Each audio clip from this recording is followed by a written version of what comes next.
Good morning, Philippines. Good morning, Taiwan. Nakakita na kayo ng kabuti na ganyang kahaba. Ayan guys, yung kabuting pagkahaba-haba.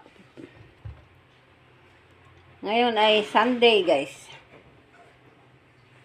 Kaya maaga ako nagising kasi nagre-ready ako ng pagkain ng dadalhin sa sa simbahan. Yung amo ko kasi Christian, ayan. Ako ang tagaluto ng mga nakatuwa kasi siya magluto. Lulutuin ngayon yan.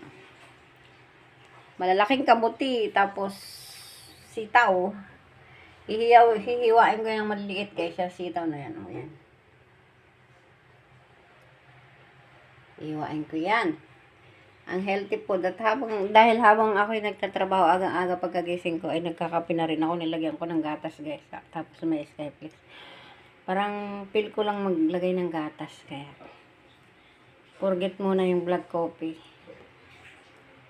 Nilagyan ko ng gatas para ako'y lumakas. At ako'y namamayat na ngayon guys. Ang laki ng pinayat ko guys this day siguro dahil sapagkat subalit bakit ganun. Ayan o. Magre-ready na ako guys. Hihiwain ko yan ng maliliit. Pero hindi ako magluluto niya, nire-ready ko lang kasi nga dadalhin sa simbahan. Sila ang magluluto sa simbahan. Ayan. Papakita ko lang sa inyo ito. Simbanggo. Ang tawag dyan, simbanggo. Malalaking kabuti. At ito ay siyangtu. Ang tawag dyan, siyangtu. Tatu. Yan guys, hinihiwa ko na. Mahirap kasi walang tagahawak ng camera, kaya yan o. Ganyan lang ang hiwa. Diba o? Ganda ng hiwa, ano? Ayan. Hinihiwa ko na guys. O, diba? Yan, naghihiwa ko ng mahahabang kabuti. Ayan, kabuti. This is the kabuti.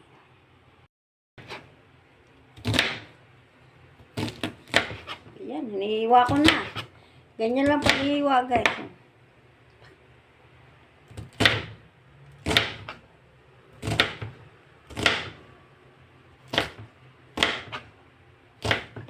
Dadalhin to sa simbahan. Ayan. Hindi ko alam kung anong luto dito, pero ayan, nahiwa ko na guys. Ayan, nahiwa ko na. Oh, ready na yan. At habang hihiwa ko guys, nagluto yung kasama ko ng 2 itlog. Ayan. Almusal namin. At saka nagtutustid ng tinapay. Daming tinapay. Pagkain ng mga katulong. Ayan, sa umaga. Ayan. O, meron kayong ganyan na almusal. Wala. Dahil mahirap lang kami. Kami lang ang nag-aalmusal ng ganyan. Di ba, Ibalin? Ibalin. Mahirap ka ba, mayaman? Yaman ako eh, di masarap ang kinakain ko. Ay, mayaman tayong dalawa. Yaman sa utang. Masarap yan, ay! Yung si Ebalyn kayo, ayan. Nagluluto ng Mayaman ako sa utang. Ayan. Hirap pag-abot maraming utang. O, narinig niya guys yun. Pag mahirap daw abroad, maraming utang. Totoo ba yun? Amazing! Amazing eh. May ipapakita pa ako isa guys. Dadali sa simbahan. Parang panghit. Ayan pa guys yung ginawa ko kagabi. Oh. Ayan, yan ay salad na taingan daga.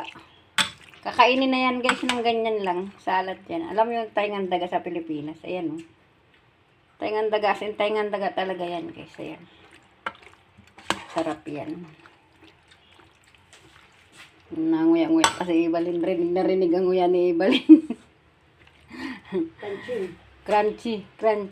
Ayan guys, alam nyo guys, dadali niya sa simbahan. Pero doon din niya lulutuin pa. Marami pa ibang regado, may mga pa yung mga bell pepper pang ilalako dyan sa kakarni. Pero doon na yan lulutuin sa simbahan. I-ready ko lang. Tsaka ito, ayan, ready na to. Ito talaga.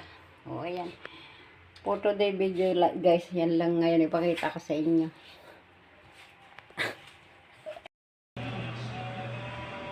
Ang ganda ng ko guys, halaman ko. Habang nakikinig ako ng misa, ayan. Type ko lang i-video yung halaman. Ayun.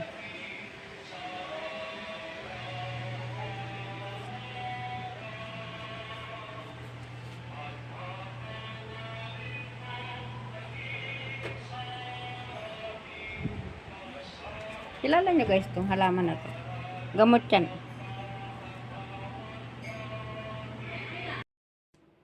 At ayan na nga guys.